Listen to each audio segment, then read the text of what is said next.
So I'm here with Travis Meredith from Calico Group, and I literally grabbed him off the floor because we were talking a lot about practice valuation, and I had a question. You know, when we have pets, we decide we're going to do a TPR, temperature, pulse, respiration rate on them to kind of get a feel for how they're doing.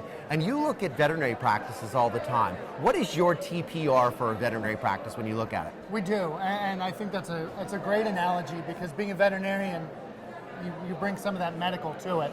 You want to get a baseline of really what that practice is. And I think for us, when we look at a practice and get an initial look, the first three things that I'll look at is revenue.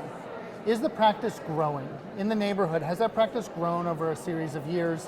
Is it moving forward? Is that practice continuing to progress? Is there an amount of growth that you're looking for? Well, we always pay a lot of attention to industry averages, and over the past couple of years, revenue for most practices has been either flat or they'll grow a couple percentage points a year.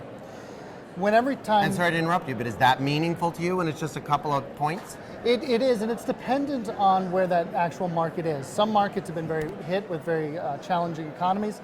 Others are in very strong markets which grow more. So it's very dependent on where that practice is located.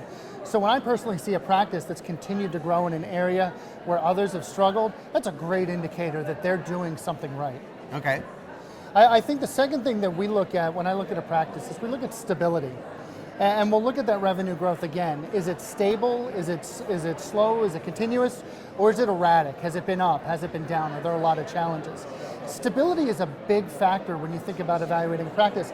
Either as a veterinarian wanting to buy a practice and going in as a new owner, or if you were going to sell to an outside group at some point.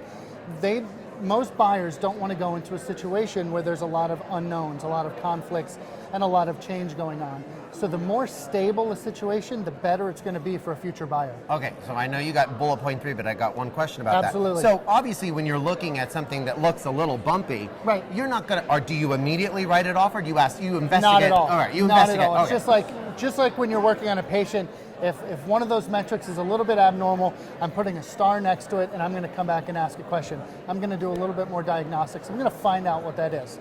You know, maybe it's a little bit of white coat syndrome. Maybe there's some other issues behind it. Maybe there was a doctor that had left for a period of time.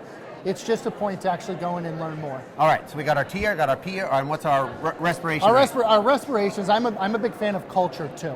And for someone who does a lot of analytics and finance, that's often going off script. Yeah, I mean, I would think, like, come on, really? But there's a lot, and I think people, I have spent thousands of hours in hundreds of practices, and you have too. And you know as well as I do, when you walk into a practice, a lot of times you can assess the culture in the first 5 minutes.